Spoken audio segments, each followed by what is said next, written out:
Hello, everybody, and welcome to Paranormal Nation Radio, Not So Normal. Well, we've got weather in Missouri, and they had weather in Florida. So, how's Denise and Ron? We're none the worse for wear.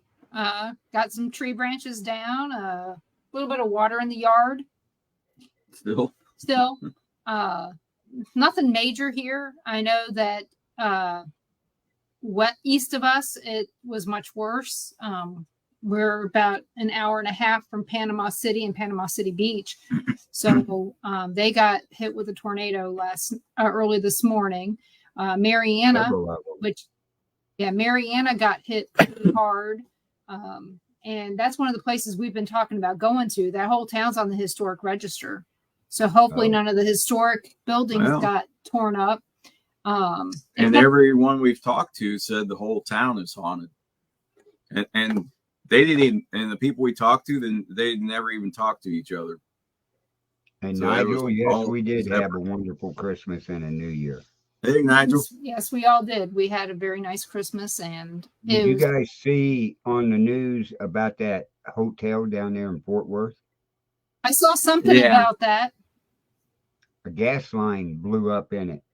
Are they sure about that? It was put on the registry, 4 or 5 years ago? It's one of the oldest hotels down there in Fort Worth, downtown. It looked familiar. Yeah, it blew it completely out on the front. Well, I had heard that they were saying, even before the investigation happened, there's been no investigation yet as to why it exploded, but they're just saying that it was gas. And it's like, how would you not know that there's a gas problem? Right. So is it truly, or is it something else? I mean, it's hard to tell what they're covering up, but luckily there wasn't a lot of people in there. That's the nice part and stuff. A bunch of people got injured, but yeah, I mean, that's something else. Well, hopefully nobody's injured badly. And I haven't heard anything else. I just happened to see a story. Richard Grund had actually shared it on his Instagram, and that's how I saw it. He doesn't share a lot of stuff unless it's, factual that it's happened. So I wasn't that concerned about reading fake news. I just, why were they saying it was a gas leak if they don't know that for sure yet? Well, that's the first report from the fire department. But like I said, they still got to do a full investigation on it. So tonight I got us a guest, and she is from Greece. She is a medium. I thought that it would be nice to have somebody new on that we've never met. And she was recently on another friend's show, and I thought she did a really good job. So I thought, hey, let's have her on and let's see what she has to share with us. And her name is Kathleen. So we'll have Kathleen on with us. Hello, Catherine. No, it's Katerina in Greek, so it's okay. Catherine, Kathleen, Katerina, Kathleen is the same, but Catherine in English. That's fine. That's no problem. Okay. Awesome. So I have the similar problem. My first name is said different ways by everybody, but Denise is either Denise or Dennis, so it all works out. It's fine. Which in Greek, it's Dionysia. There you go.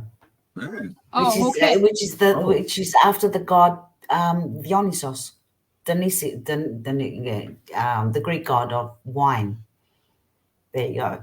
I'm very good at that. There you go. So, but yeah, most people don't know my first name, so Denise is the name I go by. So that's fine. So, I'd like to welcome you to the show. And so, how did you know that you were a medium? I started off as from a very young age, from the age of 11. Like every other child. I remember myself going back very young, at the age of 8, of actually always feeling that there was someone in my cupboard or someone underneath my bed. Like every kid goes through that stage. Every kid, if you notice, it's all the same pattern. We all go through the same encounters.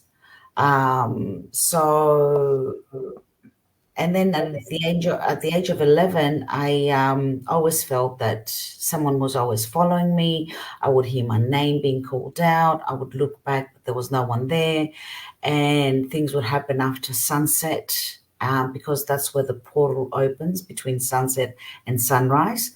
It's where everything just sort of, every veil just drops and everything just comes out.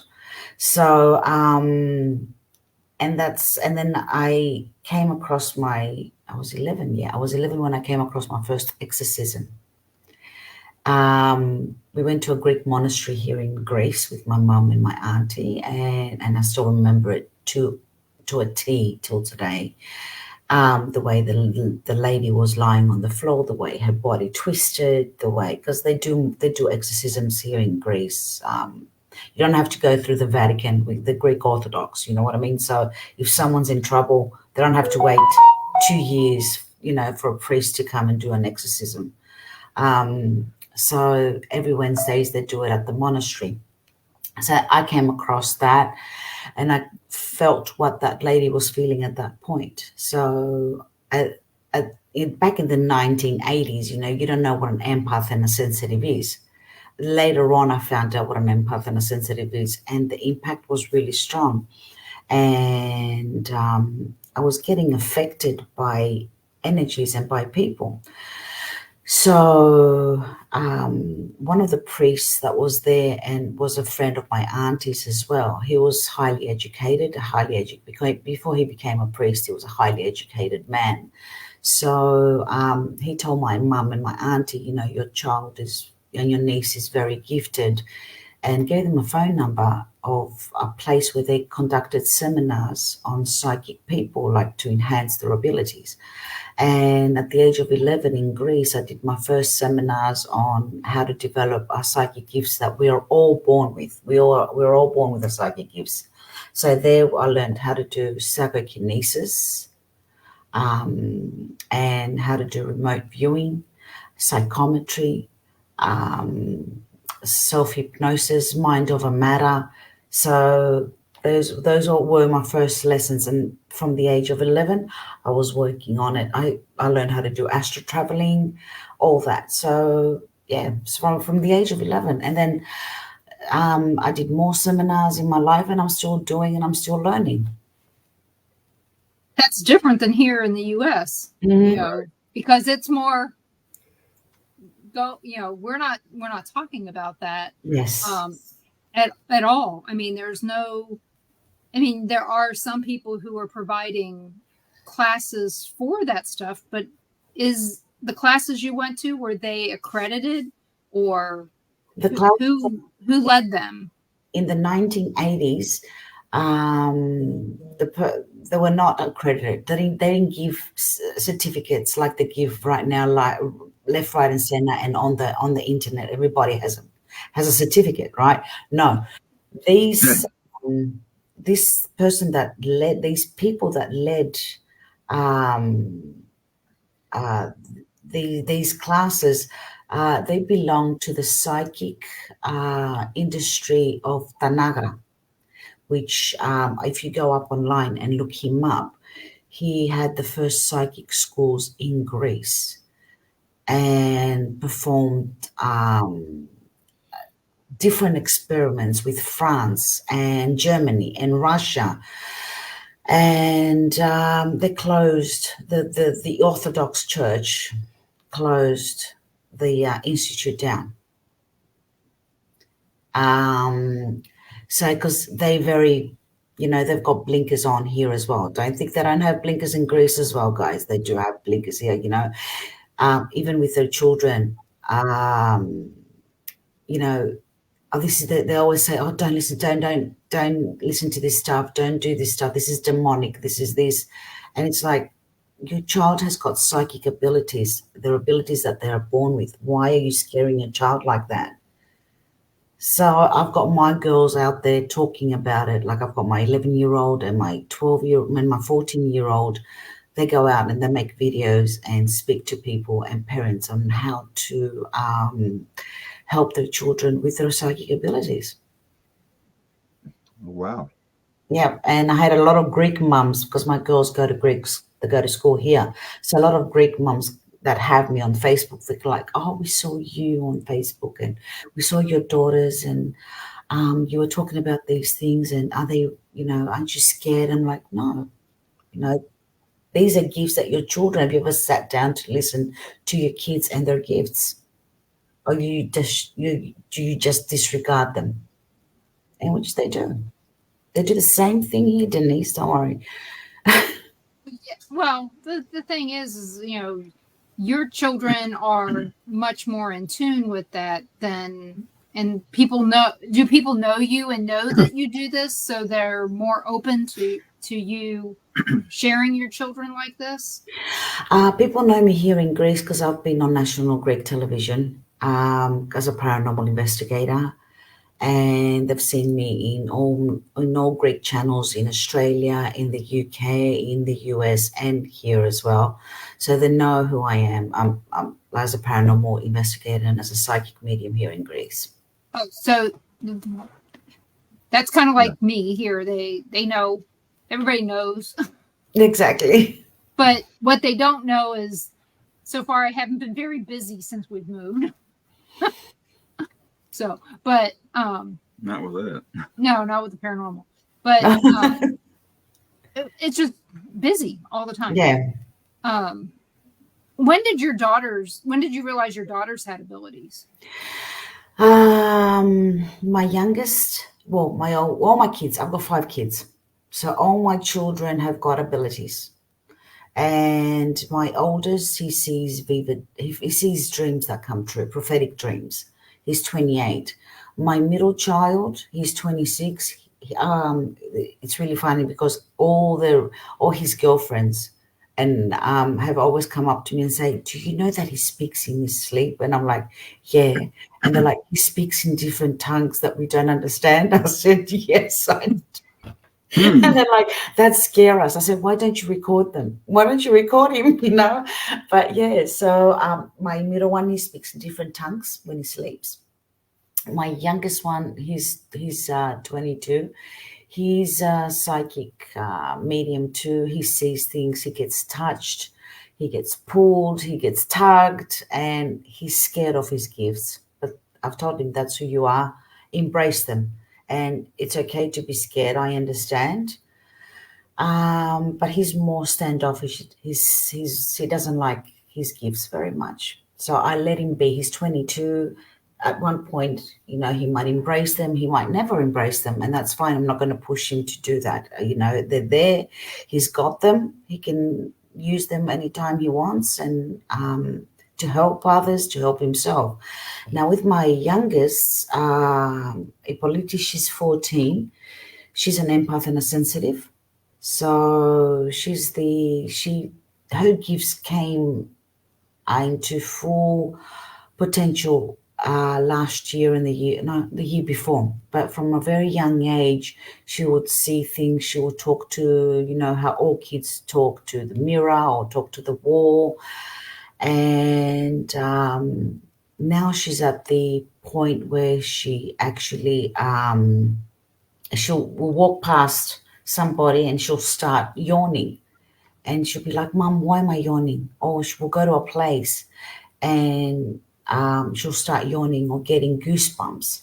So she's starting to feel the energy and the energy shift and the coming into somebody else's magnetic field. So she's coming into her full gifts at the moment too, a lot. And my youngest, she sees the dark side. She'll walk into a haunted location and she'll say, okay, this guy is sitting right there and he's holding his guts in his hands, Mum, because he's been shot. Like that, guys, like no expression in the face whatsoever. She's like, oh, he's holding his guts.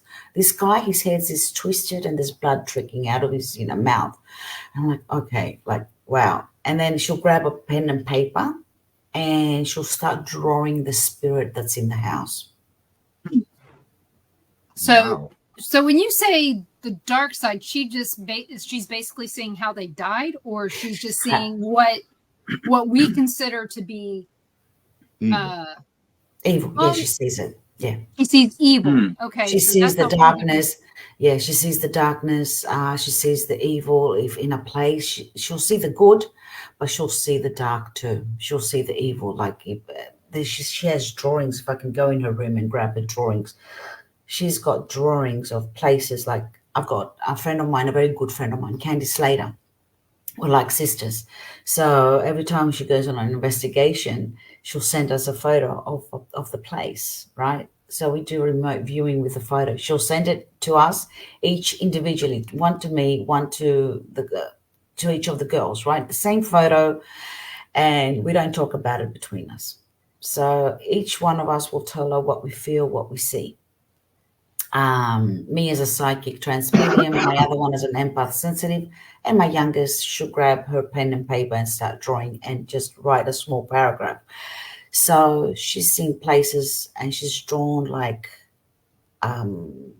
there's one, I've got a picture of it where she's drawn eyes, all eyes. She goes, Mum, there's so many eyes in this room. It's unbelievable. And they're evil eyes and they're just looking in the dark. So she sees things like that.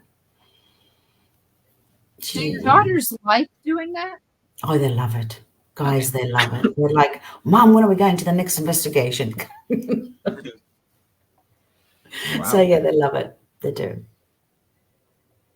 So do you do that for anybody or just Candy? No, I do it for any. I'll do it for anybody. Yeah, I do it for anybody. I've got a lot of people sending me photos and missing. I was working with missing cases as well. I was helping ex police officers I don't know if you know Grizzly. He's got a panel as well. He had a psychic panel. So I was doing cold cases with him and a few other psychics, but I just took some time off and I pulled back when I was giving like photos of little young kids. Being a mum, that's something I couldn't handle, missing children. Yeah. That hit a bad bone, you know what I mean? Right. I mean, I know you want them to find them, but sometimes what happens to children, we don't want to I can't even talk about it. No, guys, no. Being a mum, and then the last photo that I got, I used to just get photos, no names, no nothing, right? So of missing people, and then the last one was from a little girl, and what I saw in that photo and what they did to her, her parents, the people that abducted her, everything. I was like, okay, I'm done. I'm done with missing cases at the moment. I'm pulling back a little bit. Yeah. I don't blame you. That just makes me speechless. First off, that with the children, we've got 4 daughters ourselves and 4 grandchildren, and don't mess with my kids. Exactly. And I did daycare for years. I took care of over 25 kids in a week. I love kids. Don't. I know. So, I know how you feel exactly. Yeah. So I don't miss doing daycare, though. I'm going to tell you that now. I don't miss it. My job is daycare as it is with the adults I have to deal with at work. But, I can imagine. So do you have a day job as well? I do readings. Okay. I do psychic readings, mediumship readings, and that's my job. I'm a Reiki master. I do healing. I do past life regression. I'm a clinical hypnotherapist. I do theta healing. I do hands-on healing. I do crystal therapy. I do. I give them advice, like as a social worker. So I've got that's what I do. That's my job. It's still got to do with the metaphysical, and I love it. So do you consider yourself a life coach? Yes, I do. The easiest way to put it into a box. Yeah. Is to give it a name. So yeah, I do. Because I had a case, well, actually not a case, a reading. This is years ago, of a lady coming in, and she wanted to have a reading, and she wanted to find out if her husband was sleeping with another woman, right? So this gets really bad, guys. In the reading, as soon as I opened up the cards or when I looked at her, I could feel something dark in her house.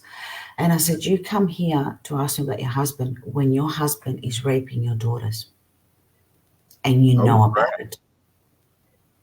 And I just went, boom. I closed my cards up. I said, you either go to the police. I said, I can't, because when we do readings, it's like, when the doctors, they take that oath where they can't tell anything to The anybody. HIPAA. Yeah. Yeah, the HIPAA thing. Exactly. So I can't go to the police and say, hi, I think this woman's husband is raping his daughters. Can you do something about it? They'll think I'm crazy. Yeah. So I said, you either go to the police or I will anonymously give them a tip that your husband is raping his daughters, and you know about it and you're accepting it. So I've had some really bad, actually. A few months, she ended up going to the police. I said, I know you care about is if your husband's sleeping with another woman. I said, shame on you. I wouldn't even spit on you. I don't smother people's ears. When it comes to my readings, I'm very straightforward. So I had her daughters, she had 3 young daughters, and her daughters looked me up and came with their auntie and was saying thank you for saving them. Their dad ended up in jail, and her mum too. But yeah. Their mom too, because she Yeah. knew or she allowed it to happen. Yeah, because she allowed it to happen. See, that's the thing. There would have been no allowing. Exactly. Yeah. I would have shot him. Sorry, I'm saying it on air, but I would have shot him. Yeah. Oh yeah. Oh yeah. Yeah, Yeah, damage would have been done. exactly. And there had been no, because when in the time that I was growing up, that happened a lot more than people even knew. In the 60s and the 70s, it happened so much that people didn't even realize it was happening. Yeah. And I would say probably 1 out of every 2 girls was probably molested by a family member. Either a dad, an uncle, a brother, a grandpa, babysitter. Yeah. So, and like I said, I knew, I can't even tell you how many people I knew that would come to me and told me stuff along those lines back in the day. But, well, good for you for speaking up and standing up for those girls when their mother wouldn't. Yeah, I know. And they were like, I was really happy that those girls were free from their mother and their father. That's a way to stop us in our tracks. True. What has been, okay, so that right there is probably one of the most horrific things you've told somebody. Mm-hmm. What was one of the best things you've told someone? In my reading, I've had people where I've just the reading will be just like a flow, like a fairy tale, and it'll be like, okay, you're gonna meet this guy, or you're gonna get married, you're gonna have 3 children, or whatever. I've had readings like that where I've had really bad ones where I had to tell people. Like another bad one was with a lady coming in my house for a reading, and as soon as she walked in my door without me just looking at her, I said, you just came back from the doctors. And she goes, how do you know? I said, you've got cancer. I said, and it's in liquid form in your tummy. And she's like, yes, how do you know? How do you see that? I said, I'm seeing it. I said, in front of me, I can see it because I can see sicknesses on people. By looking at someone, I can see what their issue is, if they have health issues. I can see it in their energy, in the aura. So she goes, okay, tell me how many months of life do I have?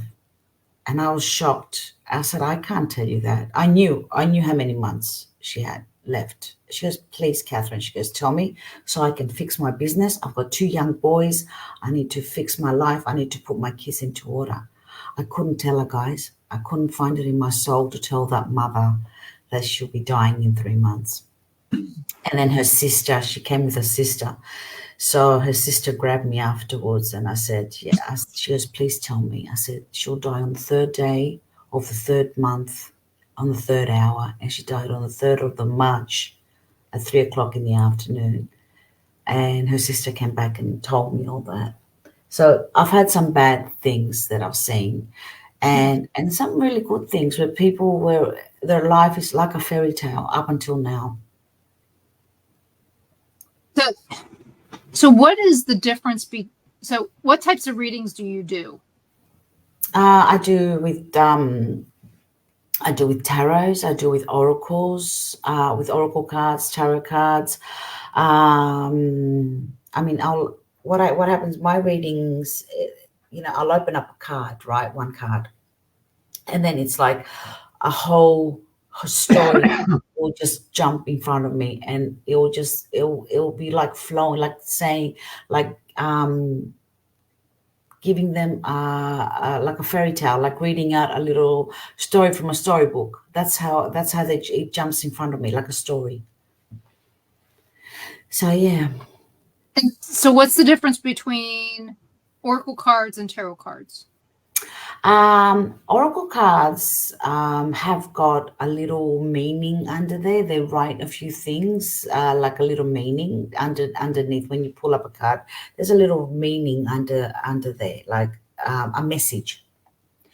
Tarot cards, it's like a normal. The tarot cards are like a normal deck of cards. Okay, they've got the clubs, they've got the spades, they've got the cups, which is the hearts in a normal deck of cards. And then the only difference is the major arcana, which is 22 cards. That's the only difference. It is based, the tarot cards are based, because people go, oh my God, tarot cards are evil. No, tarot cards are based on actual playing cards.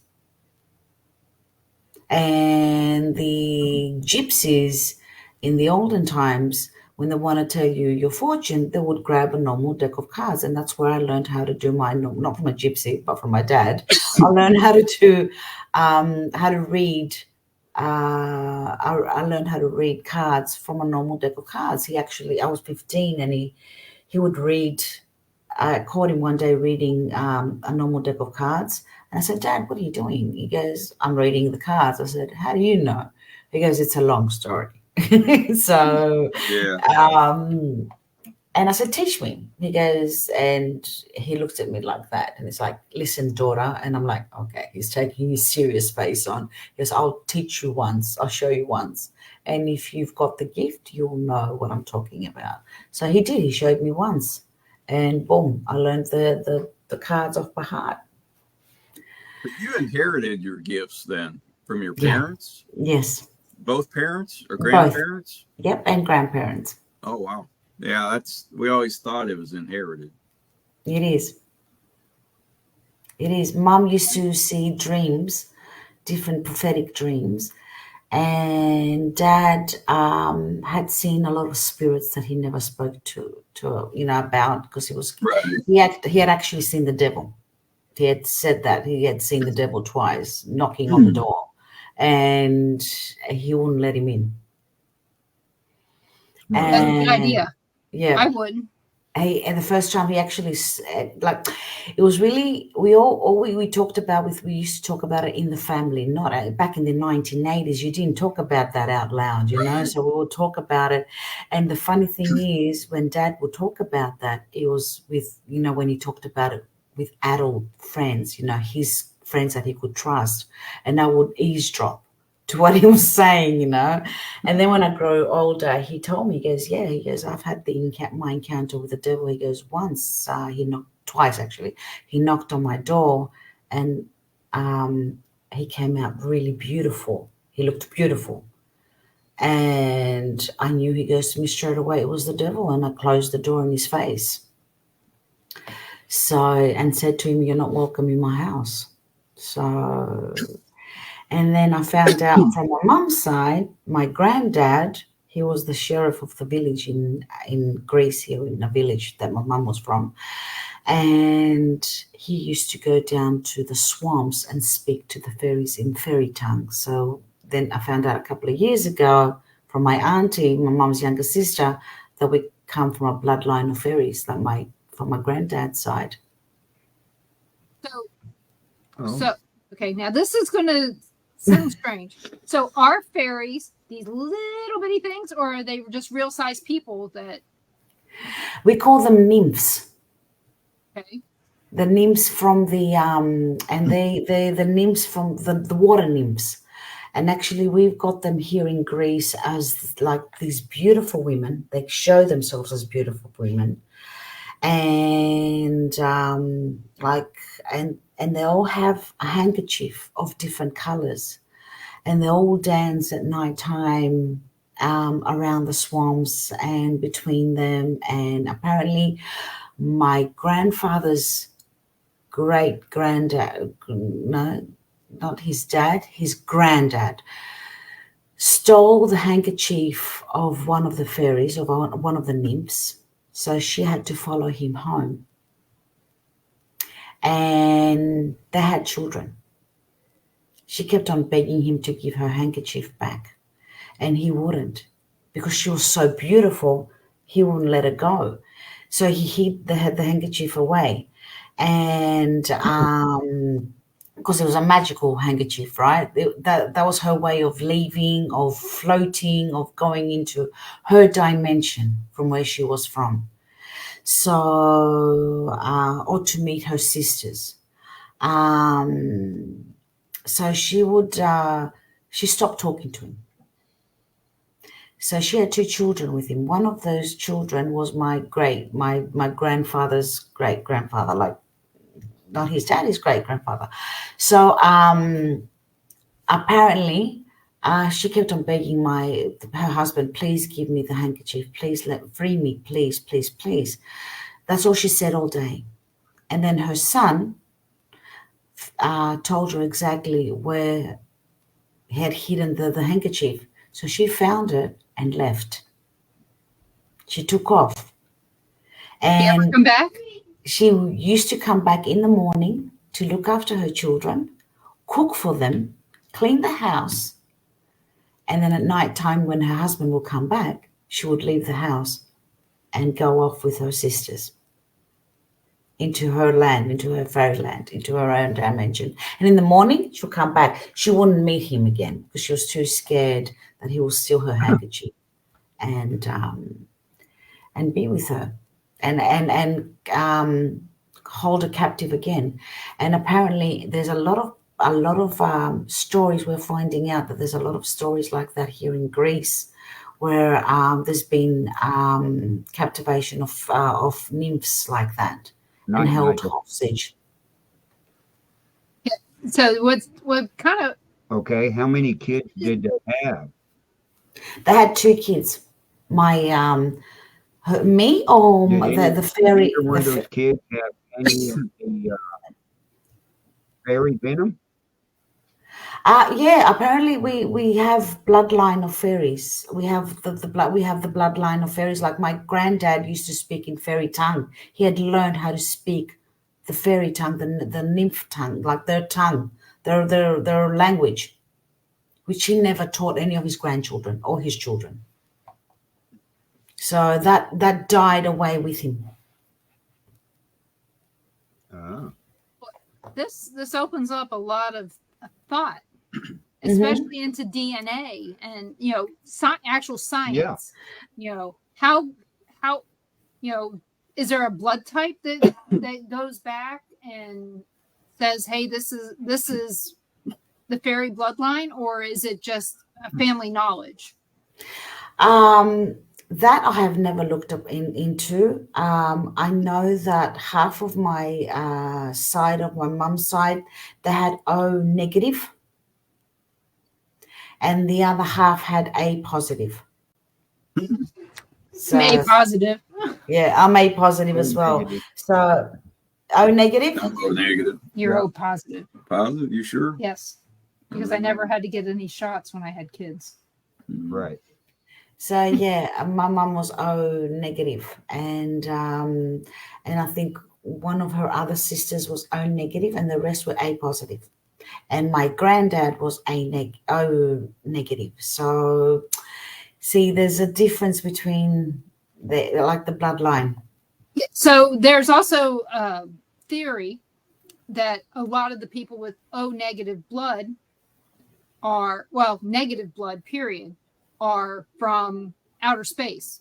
Yep, I believe that. That they were seeded here. Yes, I do. I do believe that. People with O negative, there's an extra chromosome in their blood, in their DNA. There's something extra in there. The O negative people. Oh, yeah. I thought And then I think it said negative. No. But, No, it's Air positive. Force. That's one reason why O negative blood Yeah. can be given to anybody. Yeah, but they can't Yeah. take from anybody else. Yeah. O positive too. With I know with O negative, because mum was O negative, she could give blood to everybody else, but she had to have blood from O negative, nobody else. Right. So Ron can give blood to any of us. Yeah, Oh, here That's we all have I was positive told that. blood. but he needs to have O positive. Right. Yeah, To take back. and O Yep. negative, can give O positive blood, but O positive cannot give O negative blood. No. We can So only get it from O negative can give to everybody, Yep. Can only take from one. and only can take from one. Isn't that weird? Yeah, it's a many to one thing, and so like one of our kids can give you blood, Yeah. either Lacey or Lindsay. Yeah. I only know the blood types of 2 of my kids. The other ones they never told me, and if they did, I forgot. I never wrote it down. So, and then I don't know which one's which. I know it's either Lacey or Lindsay is A positive, and Lindsay or Lacey is O positive. It's So yeah, I know. With my kids, it's like that too. I've got my 3 boys; they're A positive. I'm A positive, and then my youngest, the youngest, she's A positive. Husband is O positive, and my one daughter is only O positive. Right. Which is that's, like I said, that's like us. yeah, like you So- guys. Yeah. But yeah, of course I know now that they can break your blood down into even more Mm-hmm. categories. It's Yep. not just A, B, A, you know, A, B, AB and plus. B, Yeah. and O. You now have more than 8 blood types. And how do we figure that out? I don't know. Mhm. I mean, And how many things are they hiding? I mean, I can go and give out my blood, right, and test it to see what elements it has. Will they tell me the truth? Will they find something and tell me? No. No, it depends on what your government wants you to know, exactly. or what your doctors want you to know. Exactly that. So I'm going to try to get back to non-scientific stuff. It's good stuff, though, to talk about. I mean, it is. I mean, there's a lot of things that it makes you think of. So is it possible that fairies are aliens, or we're aliens on this earth? There's all kinds of routes we could take this. Are the fairies or the nymphs star people as well? Is that why they were able to go back to another dimension? See, we're on the first, the second, and third dimension, right? So we're on those 3 dimensions. On the 4th dimension, you get all these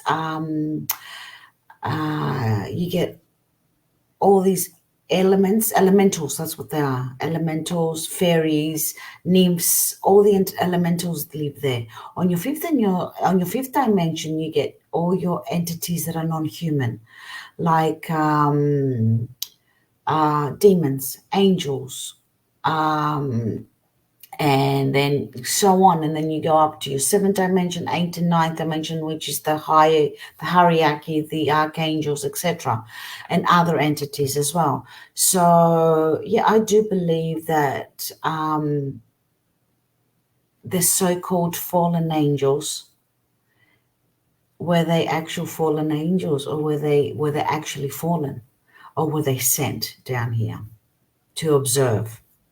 And were there angels, or did they seem like angels because they came down in spaceships? So yeah, And that's where we're all at. We're all trying to exactly, figure yeah. out that part. that's where this is what I believe, that they all did come down not as fallen angels. They came down as watchers to observe the human race, or whatever race we were then, and then came in contact with women, right? And that's where your missing link is. That's where you get your Nephilims and your giants and your titans being born. And we call them Nephilims. In Greek, we call them titans. In other cultures, they call them giants. So having such a strong DNA, a genetic DNA, and our DNA linked together, and this is what you got. You get people with gifts, and people with being in the ancient times, they used to move things. They used to use telekinesis and move things with their mind. We can't. There's still those gifts are still imprinted in our DNA.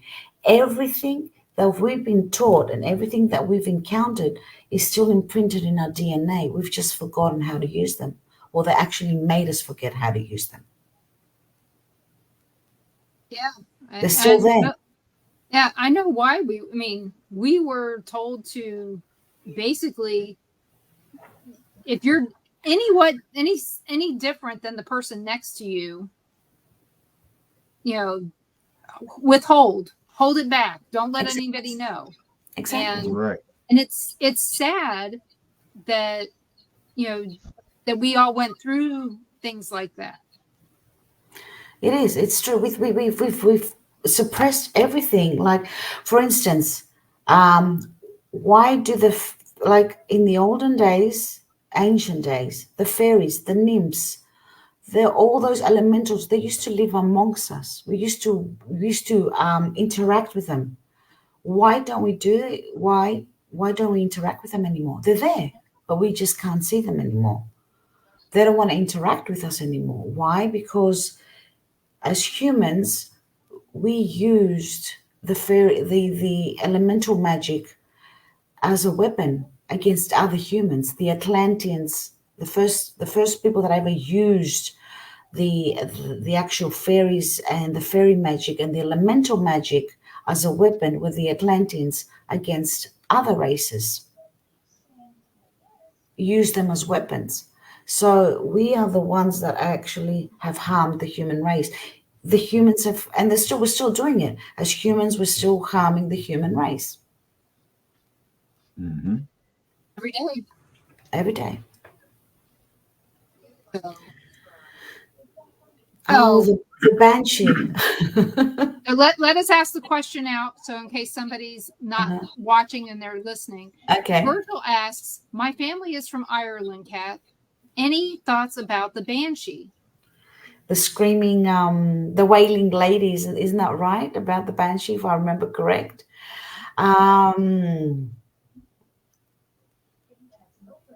To me, she seems like a woman with sorrow and pain. And I haven't read up too much about the banshee, but I know she comes across, of what I've read, she comes across as a woman that's, I know that she wails out and screams, and it's a woman that has been through a lot of sorrow and pain. And yeah, I do believe in the banshee. And there's a lot of cultures that do have a banshee and have the wailing woman, like in Spain and Ireland. And I think there's Mexico as well. They have the wailing woman who killed her children, or looking for her children, or murdered her children, and screams at night for them to come back. That part, I still don't get that part. But screams for them to come back. Yeah, I know. It's like, why would they come back? You killed them. Exactly. Right. And I mean, they also have the woman in white, and so it seems like some things just kind of go. everywhere. Yes, they're all. Yep, exactly. You're right about that, Denise. Everything. If you go in each culture and each country, we all have this. We have the same bases, same things, same visions, same encounters everywhere. Have to look beyond the tag that we put on it. Yeah. See what's to see what's the same and what's different. Mm-hmm. Exactly. So, if somebody wanted a reading from you, how would they go about getting one? They can contact me through my Facebook as Catherine Sorilos. They can find me on TikTok as Oracle Whispers, on my Instagram as Oracle Whispers. I've got my page, Oracle Whispers by Catherine Sorilos, on Facebook. So they can find me, like, as you see my name and my full name or my page right there. Okay. That's always good to know. Yeah. Sometimes you have to spell stuff out. Now that's why I've got it out here like that, so people can find it straight away. So you before the show, you were telling us that you came to the United States, that you went to Iowa and you went to Alabama, and when you were here in the United States, you investigated some places. So, of those places that you got to check out, which of those places would you like to go back to? All of them, guys. You have amazing places. I know that. America is not that old, not that ancient. Like Australia. I was born and brought up in Australia, so it's the same thing. Captain Cook discovered Australia, and apparently Columbus discovered America, right? So then it's not that old. They're not, but the history of the place, the ancient history of each place is very old. In Australia, we had the Aboriginals. In America, you've got your Native Americans, right?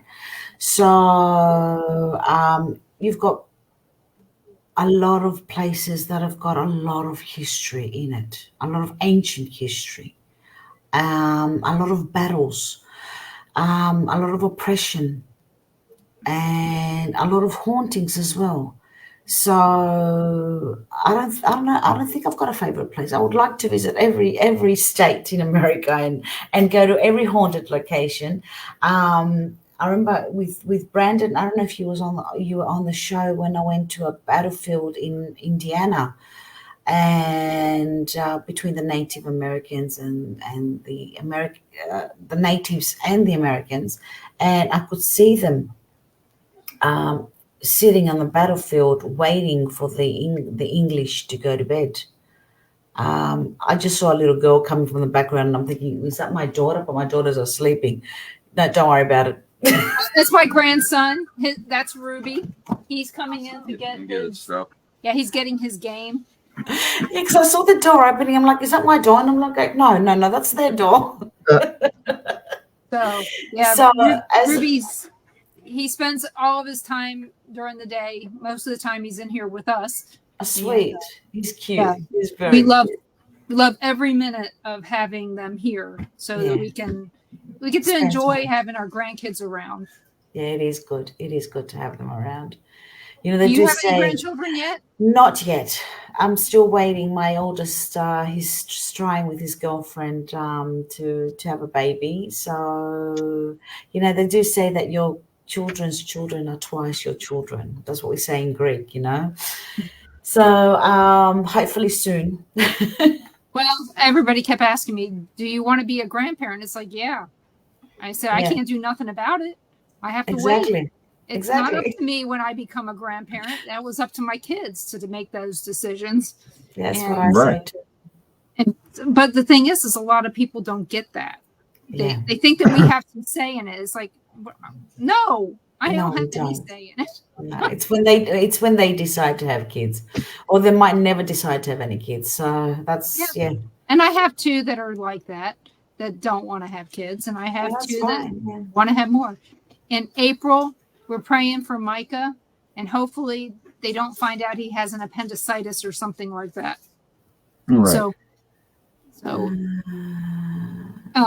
April's my cousin. She's in the chat room, and her son's in the hospital. So she's one of those lucky. She's worried that he might have appendicitis. Is she? That's what. So basically, he's pale, sweating, and he has a stomach ache, and they're waiting on labs to come back.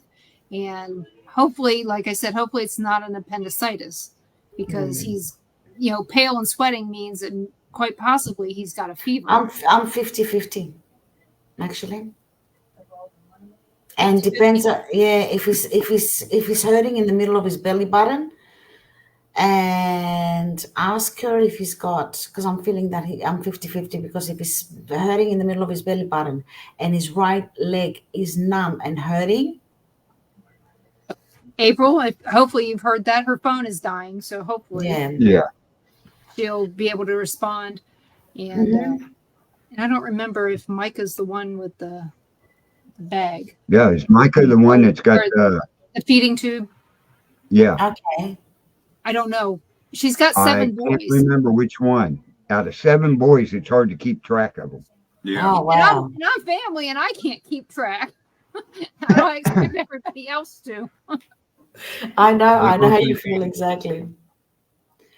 Oh, okay. He's asking. So yep. Okay. Okay. So you said that you can see somebody's aura, and you can see if they're sick with something. If there's issues with their health. Elijah has the feeding tube. Huh? Elijah has the feeding tube. Yeah. So not Micah. Yeah. Not Micah. I don't think it was Micah. Yeah, I didn't think it was either, but when I'm thinking health issues, the first thing I think of is all these other health issues. By looking at her writing, that's what I got. I got him sort of turning and tossing right, left, and center like that, and holding his hands across his tummy like that, and going back and forth. That's the image I'm getting. But he's actually, and that's why I'm asking if his right foot, his right leg, thigh, does it feel numb? Does it hurt? And if it's in the belly button, the pain. So we'll let her get to that. Yeah. And our lights keep going again. Yeah, I can see that, guys. They do. It's just, it happened. And we thought it was just the other house. But it does it here too. That's okay. That's okay. He says no pain in the leg. No pain in leg. Okay. Yeah. All right. So no pain in leg. Okay. Because usually when it comes to... So I don't want to distract you. So just the stomach. So is it? Yeah, just the stomach. That's why I'm 50-50. Is it the stomach or is it in the belly button? That's what I need to know. And if it's not the belly button, then it's a stomach bug. They did just go back to school. Oh yeah. And it is that's why I said I'm 50-50, because I can see an inflammation around his intestines and around his stomach. So there's an inflammation there. So it's just the stomach flu. Yeah. Yeah. That's why I'm asking. So that's why I said I'm 50-50, because I'm seeing an inflammation. I can see an inflammation around his gut and his stomach. So that's why I'm asking. I want to break out those 2 questions. Not the belly button. Okay, so he's got a stomach bug. Let's go with that. I hope that's what they tell you. We'll see what the doctors got to say. You figure with this, back to school after, after the holidays, their germ buckets. They had said something about me coming over to our granddaughter's house to help her clean her room, and I said I need to wait a little bit longer for the back to school bug to go away. Yeah. No, our schools at the moment here, a lot of the kids are missing because of COVID. We've got COVID outbreaks right now again. Again, huh? Wow. again. Yeah, what is it? The alpha? What bug are they calling it now? Or The bird bug. no, it's the oh, what am I trying to say? Oh, never mind. There's a lot of sickness in the schools. Yeah, there is. Yeah. And with her having the 7 kids in school, plus she works in the school. Oh Yeah. yeah, yeah. No, It- and even if he has appendicitis, it is just a simple everyday procedure. Oh yeah. No. More simple than it used to be, anyway. Exactly. Just kill people. Yeah, I know. Yeah, because I didn't know what it was, and they used to Well. leave it, and that would explode. There was something I was going to ask. Has anybody ever been able to read you? Very hard. No, it's very hard for people to read me. They always say that I don't do it on purpose, but they say I put a wall up, and they can't read me. Yeah, I've heard that too. Yeah, you have. And I Why? can't read, and I can't read my children. Like I get my kids. I can't read 100%, because we're sentimental, like emotionally. They're my kids, so they always bug me though. Mom, can you do a spread? Can you open up the cards and tell me what's going to happen with the girlfriend? What's going to happen with school? What's going to happen with this? I'm like, go away. I'm not going to read you. Leave me alone. Yeah, I mean, do you feel like there is, like, it's taboo for personal gain to do that? To read your children? Yeah, I mean, or to Read anybody read and for give a them family future member. information. Yeah, no, like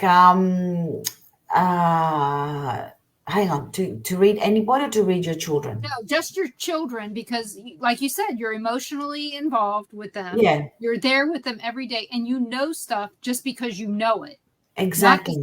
Not because you read it, but because you live with them every day. So, but in my case, what I'm saying is, it's like if somebody came to you and asked you for the lottery numbers, you're not going to be able to I can't give them. No, I can't see them. I because can't. that's personal gain anyway. Exactly, Even yeah. if you could. Yeah, no, and I And- can't, guys. I can't because I get people say, how come you haven't seen the lottery numbers? Because I can't see them. I can't. I've seen them in my dreams, and then I would wake up, and then boom, I can't remember. And even if we did see them, who's to say that that's really what the numbers are? Exactly. Sometimes the things that we're meant to see, we're not meant to share. Exactly. That's true. You're That's not very meant to true. remember. Yeah. Exactly. Yeah. Also, when you read someone, do you, once you give them the information, it's out of your head, you don't remember it anymore? Or do you remember everything that you've told those people? Sometimes I do. And sometimes the most times when I do a reading, it's like, boom, it just washes away. Like I can't remember. Like they'll come back for another reading and they'll be like, oh, you remember how you told me da da da da da da? This came out, this came out, this came out. I'm sort of looking at them going, yeah, no, I can't remember. Yeah. So I always say, record me, please record me. Yeah. So I can't remember. So, because I like I tell people all the time, once I tell you what's been told to me, I don't remember it after that. Exactly. I have one more. If I have one more thing in my brain, I'm going to lose something really important someday, and extra stuff I don't need. Exactly. Right. I believe you. I believe. And you know what? It is tiring. It's like, was it the movie The Soul Eater that eats the souls and takes away the pain? I don't know. Is that a Yeah, horror well, movie? it's a horror movie. Anyway, that's how I feel at times. It's like I'm taking away all the problems. I'm eating away all the problems, and that's just, it does take a toll on our soul, on our body, on our mind, on everything, on our everyday thing, on our everyday whatever we do. Yeah, that's got to wear you out. Yeah, I would think. we were just watching the thing on Edgar Casey, and they believe that all the readings that he did shortened his life. So He's I not can see wrong. that. He's not wrong. He's not wrong. Can you every day you're opening up a reading for, like, say you have 5 clients a day, okay, and they all come with their problem, so they tell you the problem, so that they take it out of them, and it goes into you. It's like when you go to the bank and you put money and you make a, what's it called? Come on, guys, what's the word? When you a deposit, right? So you go to the bank and you make a deposit. That's what they're doing. They're depositing part of the soul in our soul. They're depositing the problems in us, in our everyday, and we're taking it. And we're giving them advice and we're helping them. And when they leave our house, or they close that phone, or when they leave through the, after the reading, they are feeling better. That was my phone. They're feeling better. So yeah. It's always interesting to talk to a practicing medium, because of the fact that I'm told all the time that I'm a medium. I hear stuff, I see stuff. I'm kind of out there. I don't want to invest my life into everybody else's lives. So you have to be very open and giving to be able to do what you do. Exactly.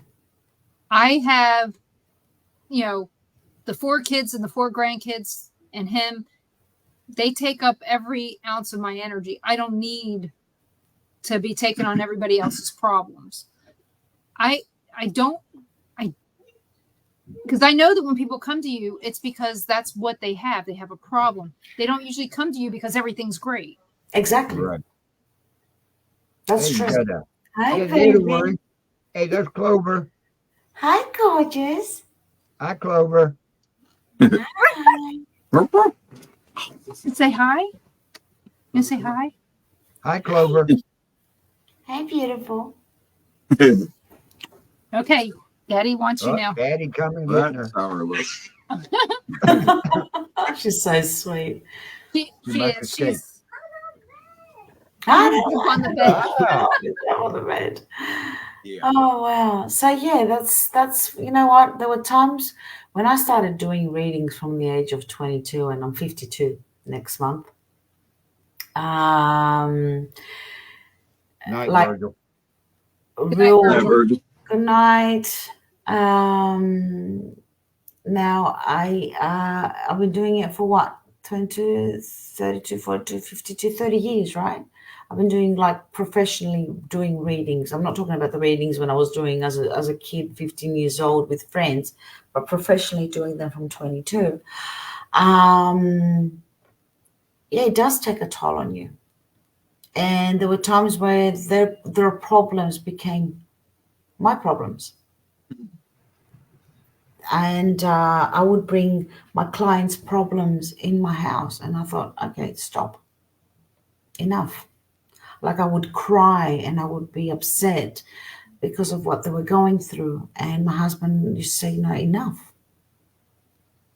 You leave your work outside the house. When you walk into that door, our home, when you open the door of our house, boom, that's where it stops. This is your household. This is your kids. This is your husband. This is your problem here. No, don't bring people's problems in the home. And he was right. It took a few years for me to do that, to be able to do it. There's times where I still do it. There's times when I have clients, and when the problems is so intense, I would keep it inside me. I will talk about it. I'll get upset. I will cry. I still do it. Even after 30 years. You have a brick and mortar building that you go to and do the readings, or do you do them at the house? I used to do them like going into the place, or used to have my own little office, but now I do them from home. And I know now that, Carl, when I close that phone or when I close the video call, boom, I have to close that conversation. That problem is gone. It's solved. Okay. The same. Do you do the same thing with when you go on paranormal investigations? You basically, once you walk across that threshold, all that stuff stays outside. Yeah, it does, because I do my protection before I go in there. And then I do my cleansing and protection before I come into my house.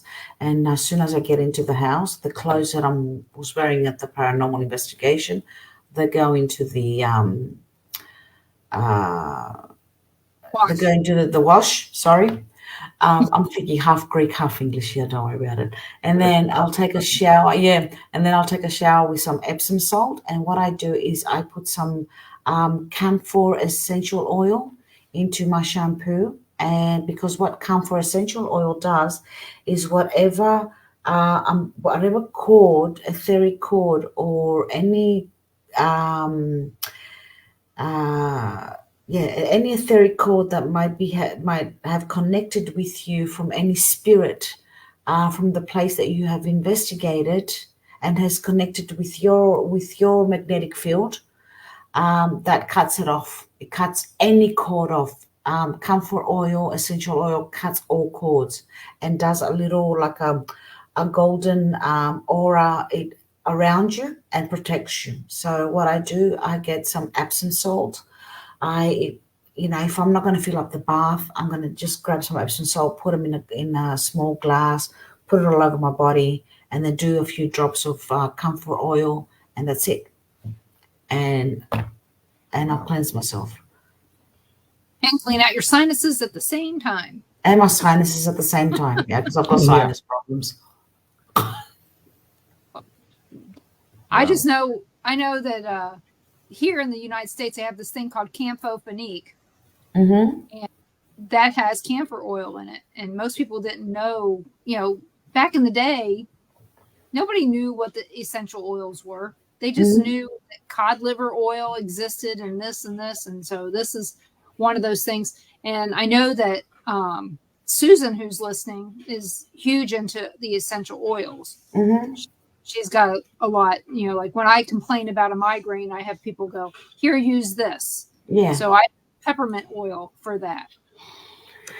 Or the best place to put essential oils, but you break them down. If you really want them to work really fast, what I do is I would, like, if I get an anxiety attack, because I get an anxiety attacks, panic attacks when I go into being an empath, I get them when I go into investigations if it's really intense sometimes. And to calm down a little bit, I have some lavender oil with me. And usually what you do, if you wanted to hit you straight away, the best place to actually use the essential oils is in your belly button. Because our belly button was connected to the umbilical cord with our mothers, all veins, all vessels, all arteries are still there. And all those arteries, vessels, and nerves are all connected from our belly button to our whole body. So you put it in your belly button and it works straight away. I'll have to try that. Mm-hmm. I remember Because that. I do have lavender oil. That makes sense. I also have lilac oil. Yeah. I like lilac oil. It's my favorite. If they're very potent or very strong, you break them down with a carrier oil, like with jojoba oil or olive oil, which olive oil is the best, right, for me. Well, especially in Greece. True. Yeah, you got coconut oil, you've got almond oil. Yeah, coconut oil is very good. Yeah, all those oils, break it down, put a few drops, put it right into your belly button with, a cotton bud, and that's it, and you're fine. Huh. So we are at the just over an hour mark. Are you still feeling good enough to keep going? Yeah, I'm fine. Well, knowing that it's 2:00 in the morning your time. Yeah. I want to be considerate of your time. That's okay. So, but I'm going to have Catherine on again on the Paranormal Pride, and we will probably talk about some of the same stuff but hopefully it'll be a little bit more different.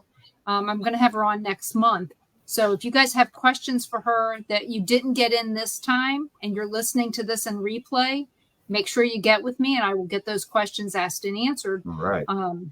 So how different do they investigate here in the States compared to where you're at? Guys, the way you investigate over there, it is fantastic. Okay. Okay, you're very organized. Okay, and look, I've come across a couple of investigations where I went in America, where the team that I investigated with were provoking spirits. That's a no for me. Right. Okay, you do not you're invading this space. You're the one bothering them. You're not going to go in there provoking them. Yeah. No one gives you the right to provoke the spirits in there. So that was a no for me. I actually didn't in one of the investigations, especially in the Monroe house, I didn't participate. After a while, I didn't participate because they were provoking the spirits really bad. And I had an argument with one of the team members in there, and I said, can you please stop provoking them, because there's going to be hell. And there was. I just sat on the staircase in the basement like this and listening to the other team members provoking. And then I kept on, all of a sudden I could feel and I could hear footsteps right behind me, like many footsteps. And there was nothing there, but I could hear them. And I'm like, I've gotten up and I'm like, they're coming. And as soon as I said that, my flashlight that I had on the bottom of the stairs, it just went up in midair and hit the wall. And that's when they sort of stopped a little bit. But then I stopped participating at that point while they were investigating at the basement. And then went off with other teammates and did in that same place and investigated another room, two different rooms. Which were, you don't provoke. And they do it here a lot in Greece. Like you get teams that go into places and they go in there and provoke the spirit, or they sit there and go, oh, can you knock once for no or twice for yes? And is anybody here? And if they get some noise or if they get something, you get them grabbing the holy water and saying, I, exorcise you out of this place. And I'm like, what are you doing? Yeah, you want proof of the paranormal, not declare every place that you walk into. Exactly. Right. And, human spirit is not going to be afraid of holy water. Come on. As they were when they were alive, that's how they are when they're dead. They don't change. They're exactly the same. The personality doesn't change. Spirit stops remembering, loses the memories. When they're earthbound, after 3 to 6 months, they start losing the memories slowly of why they're stuck here and who they were. I've heard that. Yeah. So you guys, the way you guys, you guys are more organized. The way you investigate places, your equipment. I was fascinated with all the equipment, fantastic equipment, and how some teams, they were doing protections and protecting their teammates and coming into the investigation, coming out of the investigation. So, I love the way you guys investigate over there. And you know what? And there is some teams that actually respect the spirits and respect the place that they investigate, the historical site. There's some places, though, where I think provocation might be useful in a place where, like a prison, where you have to hold your own to make it out alive. In life, you would have had to have held your own. So if you're acting nice, you're treating the prisoners nice, you're going to be considered weak. So like I said, that's the only place I would think of that provocation might be useful. But in any other situation, no, we still never did it. Yeah. I'm just speaking from when you think about a location or think about a place, Right. why would I go into the Villisca Axe Murder House Yeah. and provoke their children and a mother and a father? You know, why would the spirit of the guy who killed him be there unless he's just there being an asshole? Exactly. Then I might want to provoke him, but how do I know it's not a kid being an asshole? Exactly. You know, so good, April. See, no appendix. There we go. Yeah, I think it's a stomach bug. A stomach bug. There you go. Oh, That's why it was 50-50, because I could see the inflammation, but that's why I said stomach bug at the end. That's great news, April. I hope he gets better. hey, And Barb. I hope you get home before the snow gets too bad, April. Yes. Yeah, I guess Barb's probably still getting her storm that we got early this morning. So Yeah, she's Probably on the still other hitting side it. of Florida. Yeah, on the other side. That thing went slow. yeah. So you said also before the show that you guys investigated the YMCA up there on Rock, and I believe it was the one in Rock Rock Island. Island. Rock Yep. Island, yep. And Yeah, we wanted to go there. I've heard a lot about that from Candy. She's invited us to be there because we used to live in Kansas City, so we used to not live that far from her, and so we've been invited to go there. I'd like to know, what did you think about the Rock Island YMCA? Well, I went into the Rock Island about 3 times. The owner of the place, Lisa, she's a fantastic person. And actually, my first investigation, the first time I investigated, I had just landed from Greece. So I was only there like in Iowa for a couple of days. I landed on the 11th or the 12th, and the investigation was done on the 17th. So I was there for a few days. As soon as I walked into that place, and it was an event, right? So they had an event, so there was a lot of people, many people. And you know Rex, don't you? Yeah. Yep. Okay, He tells everybody I'm his mentor. he's a beautiful guy. To me, he's a giant with the heart of a child. You know what I mean? Yeah. That's how beautiful. He's a beautiful guy. So me and Rex were down at the basement, right? So we were doing our what's it called? I forgot the word. Where you hang on, I'll have to find it. That's just nothing. I have to find the word. Hang on. Oh God, I always forget that word in English. Okay, a reconstruction.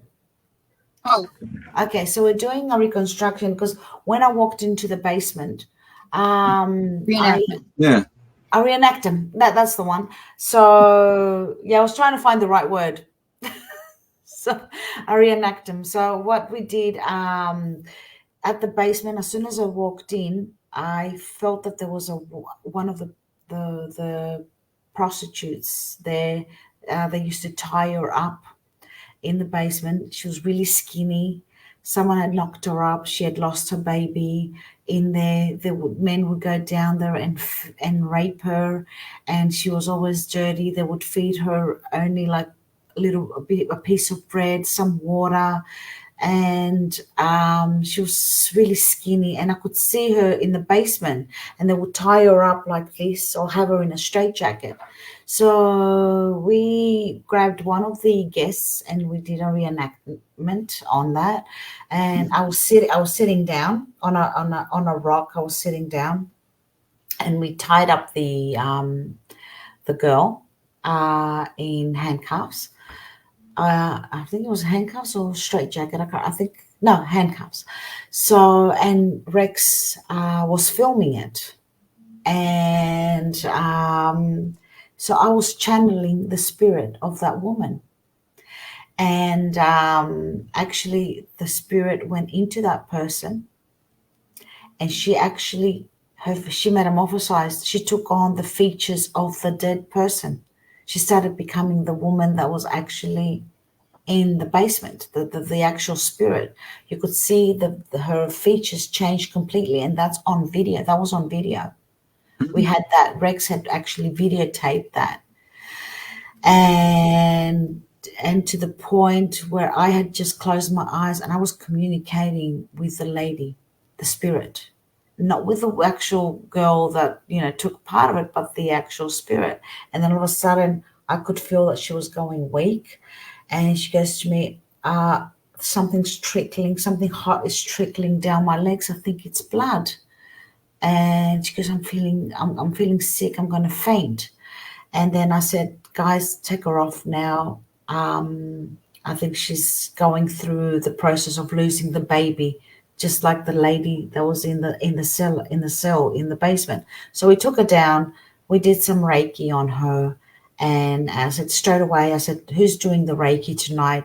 I took her up straight away. They did some Reiki on her, so she came through. And actually, that footage, I'm sorry to say, got wrecked by a teammate. Somebody went on purpose and wrecked Rex's tape video camera. Was when you were there, were you there when they had the event last year to save the YMCA, or was it just a private thing? It was a private thing, and I was there in March 2022. Because I know that this save the event was in 2022. Yeah. Yeah, they had a lot of. But I think it was events in October. there. Yeah, they had. Yeah. No, I in October. busy. October 2022, I was in Alabama, but I was in March 2022, I was in Iowa. So when you came to the United States, did you just come here twice?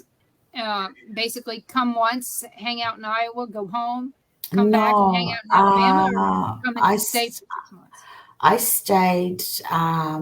stayed in Iowa from March, April, May, June.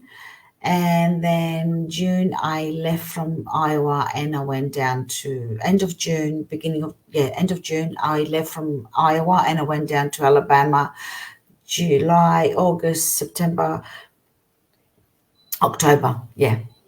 So when you were over in Alabama, did you go down to the beach and all that good stuff? No, I didn't. I didn't go down to the beach. Yeah. It's a nice beach. No, they do. They do have a beach in Alabama. Oh yeah, Okay. Gulf Shores and Orange Beach.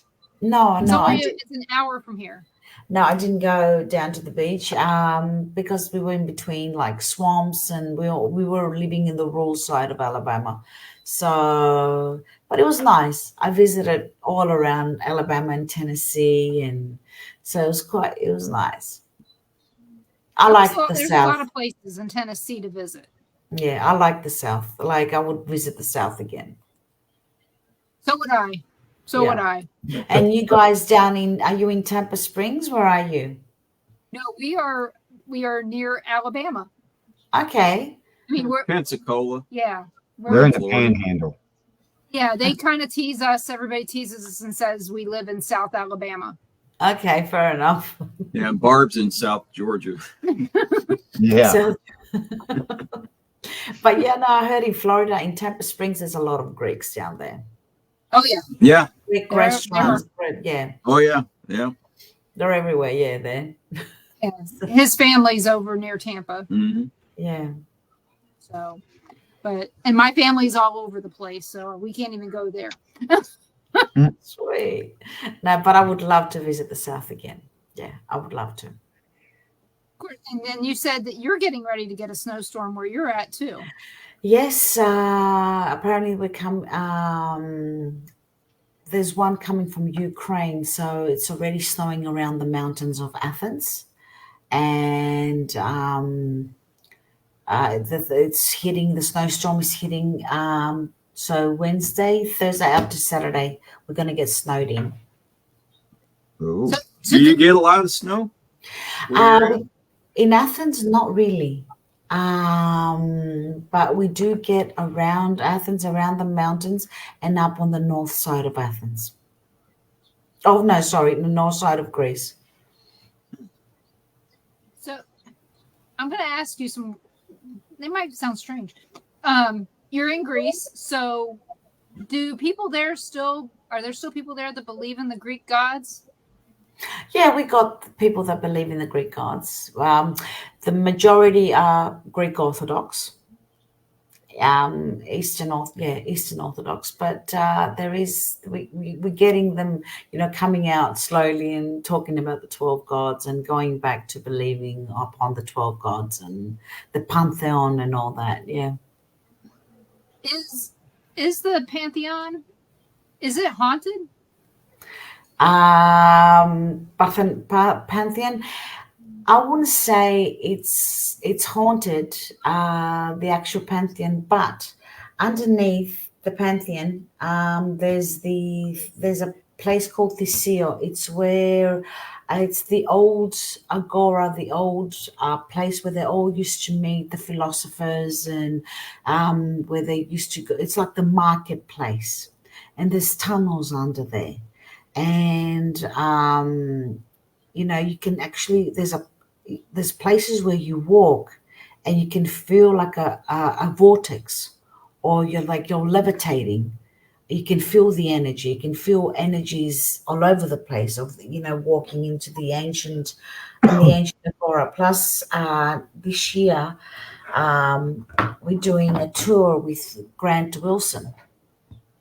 Yeah, I saw that. Yeah, he's coming from America with the with Mysterious Tours, Maria Schmidt, and myself and Grant. We are touring ancient Greece. So we're going to 10 different places all over Greece. We're going to the oracles, we're going to the ancient agora, we're going to the Parthenon, Acropolis, we're going to where Hades, Persephone used to go and meet with Hades, where Odysseus went and prayed to Hades, and so he can go down to the underworld. And so we're going to different places where the river Styx meets. So yeah, so we're going to. And when is that? That event is, if I remember, because I've got quite a few events right here happening. There might be a chance of me coming to America on the 24th and 25th of March if everything goes well, and that's for a good cause. I'm going to be there as a guest speaker and as a psychic trance medium, and it's for the for women that are being abused, battered, and children as well. And it's the Woman of the Paranormal celebration, and that is run by Jen Jacobs, and that is in Tennessee, in Harriman, Tennessee, right at the Avalon Center. And there are going to be investigations at the Brushing Mountain State Prison and the old. Oh yeah, I've never been to those places, so I'm going to be doing either, but we've heard about it. Well, yes. What's really interesting about Brushy Mountain is they also have a distillery in there. Nice. So you're going to come into contact with spirits somehow, some way. That's true. Yeah, we found out. We stopped at a rest area, and they had a brochure on it. Nice. It could be cold, so So we thought, well, we didn't even know about it. So be prepared. It could be cold in March. It could be cold, yeah. Hey, Mike. I might. So that's on the 23rd and the 24th. I've got that one. And then I've got another one now on the 18th, which is remotely. I'm revisiting the Monroe House, and I'm doing like a live investigation with Candy and Jenny Davis. And that's at 9 p.m. Eastern time on the 18th of January. That's next week. And then the one with Grant Wilson is on April the 17th to April the 26th. And we'll be touring. It'll be a nice change for him. Yeah. To get out of Lexington, Kentucky for a little while. Right. So he's gonna come and see Grace, and we're gonna be the places that we're gonna investigate. I've investigated every single one of them, so I know them like the back of my hand. So it's gonna be fun. Yeah, and Maria is such a nice lady. She is. She's a beautiful person. And I Right. talked to her. She called me once about, what was it? It was about something related to some houses that were for sale. Mm-hmm. And she wanted to know more. And we just talked about it. I mean, we were on the phone probably for 2 hours. So she's a really nice lady. Yeah, she is. She's a beautiful lady. She's a beautiful lady. So Now, yeah, so over there in Mhm. Greece, do you guys investigate cemeteries or graveyards over there? Our graveyards close at 6 o'clock in the afternoon. So when the sun sets, our graveyards close. We're not allowed to enter the graveyards. Stop us. Yeah, I know, and that's amazing that you guys can investigate graveyards. But yeah, no, we can't investigate. Only if it's in an old village and the graveyards are open. You know, if it's I know there's a difference between a graveyard and a cemetery. A graveyard is when it's in the is it the graveyard is it in the church Next area? to the church. Okay, so the cemeteries here in Greece they close up at 6 o'clock. But if you have a graveyard, which is in the church, and we have graveyards in churches in villages, yeah, you can. They're open. You can investigate those at night time. You can actually go and investigate, and they're very old graveyards. Those are the best. Yeah, and apparently a lot of those graveyards they say hide those the coins from the World War II, and a lot of those bodies were buried with the golden coins, so with things like that. So there's a lot of history. I can see that. There was something else that I wanted to ask. Now I got to think about it again. Sometimes when you guys are talking, I come up with a great question, and then by the time you're done, it's gone. It's Just gone. you gotta write it down. So, has there ever been a place that you've investigated that you'll never go back to? Not because of distance, or it's just you're just never going to go back there.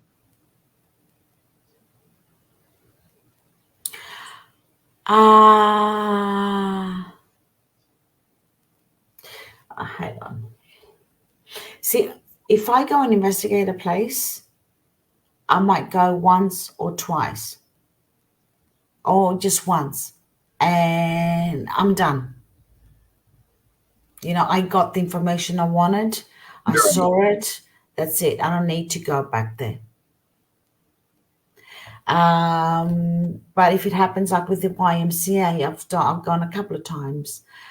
With the one that we're going to do with one of the places here that Grant is going to come to. It's called the Sanatorium of Badmitha. I've been to that place 5 times. It's like, oh my God, we're going to go again, but we have to go again. You know what I mean? Well, So- that makes you a tour guide as opposed to No. Yeah. anything else. Places like Right. that, you sometimes you just keep getting more and more information each Mhm. time you go. That's Yeah, what that's we true. found. Yeah, that is true. That is true. That is totally 100% true. You do. You get more and more information the more you go. So, yeah, no, with me, it's like, okay, if I go once, twice, I'm okay. And then if I start going more and more times, the place starts becoming too familiar for me. Sometimes you become too familiar to the spirits. Yeah, And that's true. is that a problem? Sometimes being It can too be familiar. good and bad. Yeah, that's true. What Ron is saying can be good and could be bad. It's like you know, if I go back, they'll be like, "Not you again." It's like, Well, it's There either were that or- days when we were tour guides at Sally House. There were days that I thought they're like, "Yeah, we really don't want to see you guys this weekend. Take go a away. weekend off." That's it. Just the feeling I got. Yeah, you do. You get that feeling. Okay, now what was the other question? They came back and then I forgot it again. I hate that. That didn't help. Try the pen. Try the pen. Yeah, the pen ain't gonna work either. She's got to write them down. Yeah. Well, She's old. I'm not old. I know April already said that. She said I was getting old. Yeah, I saw that. Have to write that down. The thing is there's like 20 years between me and April. You know, for being cousins, that's a long time. Uh-huh. So It's- it's because her dad and me are only like 15 months apart. Oh, But wow. but that means my uncle was only 15 months older than me. Oh, wow. Okay. Yeah. So Yeah. grandma was messing around. Busy. She was busy. Yeah, Grandma was grandma acting. was busy. And no TV in those days. and a gas shortage. And her husband was in jail. Yeah, that too. No, we don't get it. Yeah. So over there, when you go with on an investigation with other teams and everything, what type of equipment do they use over there? Well, they don't have all the immaculate equipment that you guys have. They have the laser beams. They might have a spirit box. You know, maybe some teams might get a REM pod. When I investigated here ages ago, we used to just go in there with EMFs, an EVP, many cameras, because my husband used to do all the IT. So he would set up cameras in every room. And I think that's the best thing you can do. So you can catch something, you know. And we would leave an EVP in each room if we could. And, or, you know, and just cameras, EVPs, EMFs, and just the laser beams. That's what we used to investigate with. And when I got to America, all of a sudden I saw REM pods, spirit boxes, necrophonics, all these, you know, little toys with EMFs in them or REM pods in them for little kids. And it was immaculate. Well, you know, you could download the Necrophonic.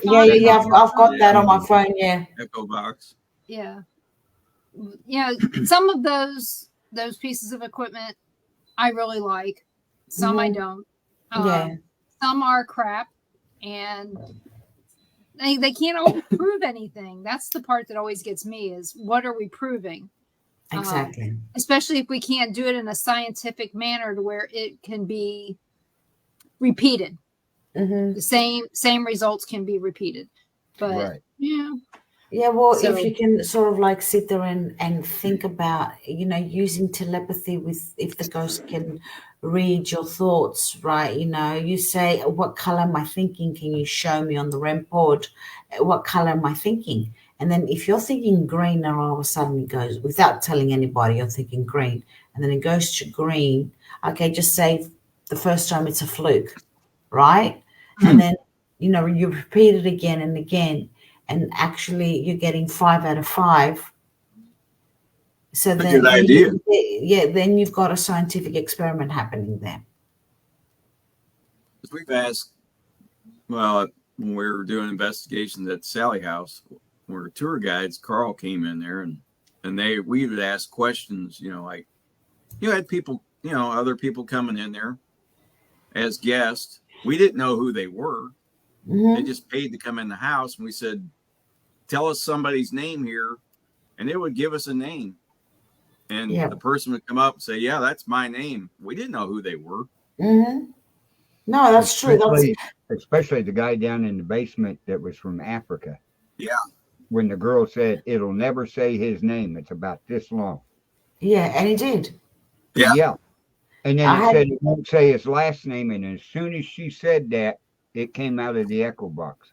And I had people in that basement hear it. Yeah. No, I know they're very smart. They're very, you got an intelligent spirit right there. Entity. So the same with my husband. His name in Greek is Stelios, right? And you know, and through the necrophonics at the Vincent, we were at the Vincent train station. We were doing an investigation there, and all of a sudden, it called out his name. Stelios, and he called it out in a Yeah. voice that sounded like his mother that had passed away. Oh wow. And my husband just went, "That's it, I'm leaving the building." And he was amazed. So yeah, that was an intelligent spirit there. So you get a few of those. Well, those So two that apps we really like, Echobox and Necrophonics, Yeah. because they have no built-in words in them. Yep. Did you say Echo Box? I'll have to download that one. Echobox 3.0. Hang on, let me just write that down. So it is ECHO Hang on. BOX. If I can Echo Box. Hang on, let me just grab a pen while I do that.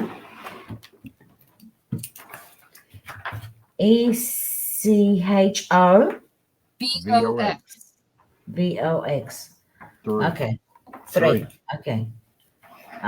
Good. So I'll do that. 3.0. 3.0. Now, do you guys use dowsing rods over there?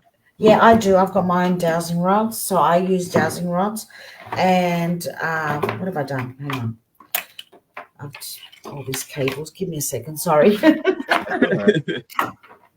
Yeah, I use dowsing rods. See, when I go to a place to investigate, I don't want people to tell me the story or whatever happened.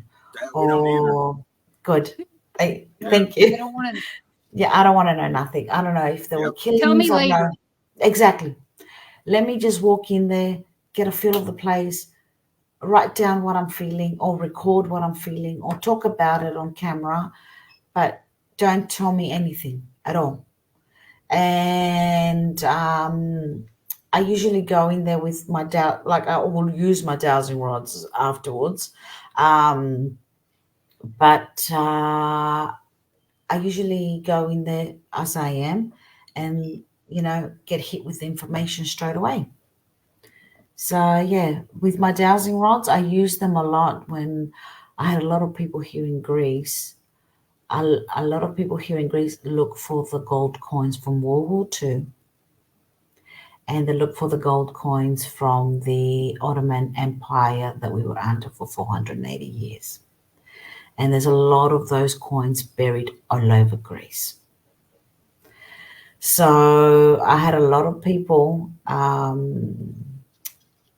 gold diggers, I will call them, come to my place with photos, and or actually they would draw the area where they would feel that somebody will tell them that the coins were, and ask me what I see and what I feel, and I will tell them exactly where it is. I mean, we went to an investigation, and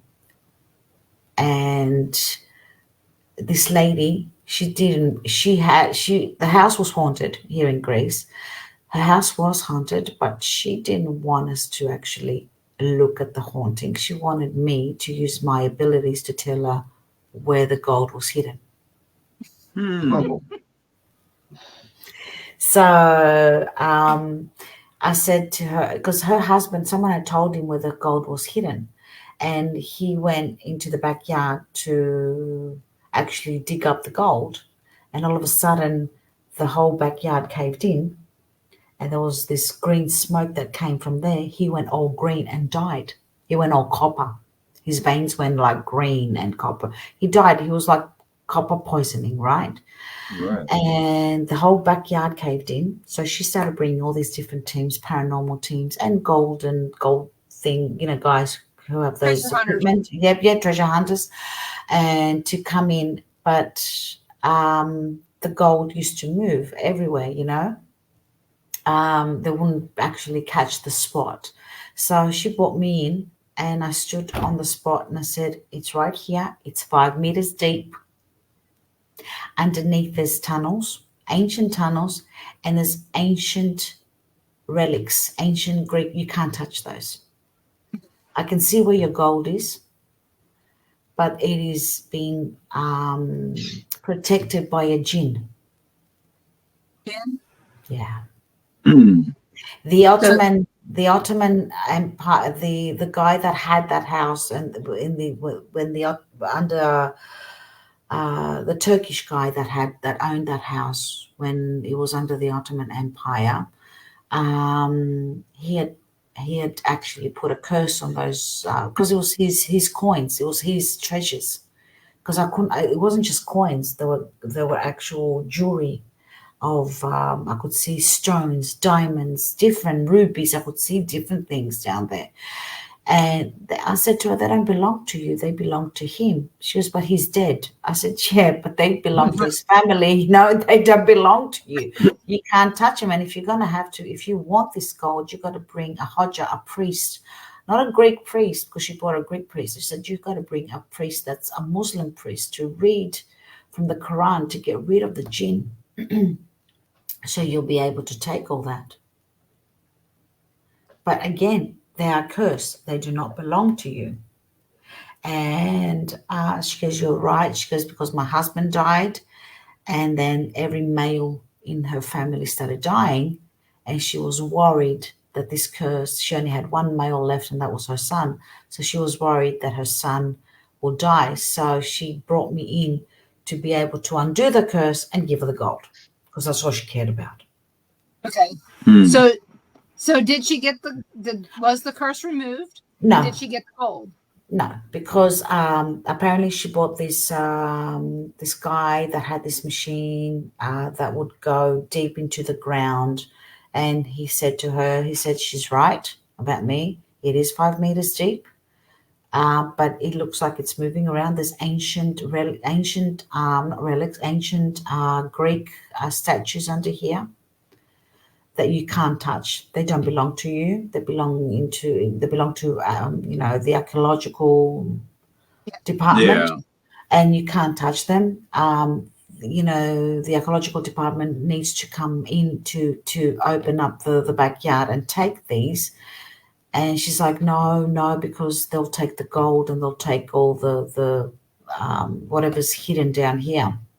So she was scared. She didn't want to bring anybody in here to actually, So then when I went home, she kept on begging me, please help, please undo the curse, please help me. And like, as soon as I got home, I had a visit from the jinn in my house. That was the most scariest. I wouldn't wish it upon my worst enemy. That energy, that ancient energy of a jinn, I hope nobody ever comes across it. It is the most foulest energy I've ever felt, the most coldest energy I've ever felt, the most invading energy I've ever felt. And like I was lying on the couch and it was sitting on my table. I could feel it on my table, my kitchen table. I didn't even turn around to look at it. All of a sudden, my TV goes off on its own. This is after after coming back from her house and after me saying, yes, I will try and help you. And I hear this voice that nobody else could hear that voice. It was a loud voice in my house. It was like deafening. And it turned around and said, if you help her, I will ruin you and your family.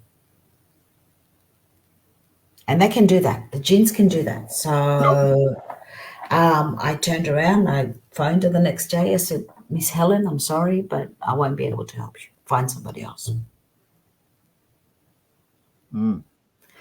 So, yeah, that was, like I said, using my REM pods. I've used my REM pods to find the pot of gold many times, but it always moves. That is an amazing story. Thank you. And I finally remembered my question. Okay. So you're investigating ancient places. Mm-hmm. So my question is what is the longest dead spirit that you've come across? The longest dead Yeah, how long ago? Yeah. Like how long ago did they die? The oldest spirit you've communicated with. Yeah, the jinn, like the jinn, guys, the jinn. Okay. The jinn. The jinn was the oldest because you don't get the gods, you don't get Like I haven't come across Socrates or, none of those ancient spirits.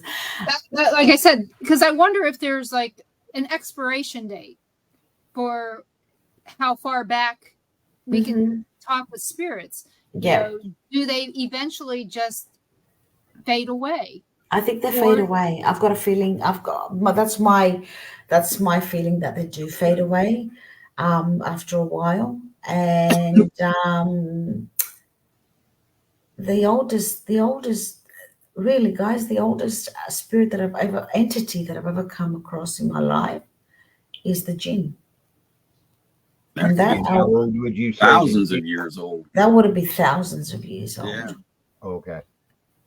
Because there's always the talk about when you're investigating spirits, why don't we see the spirits of dinosaurs? Yeah.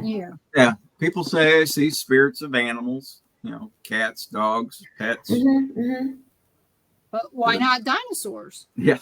Because they did exist, but we don't see them. Yeah.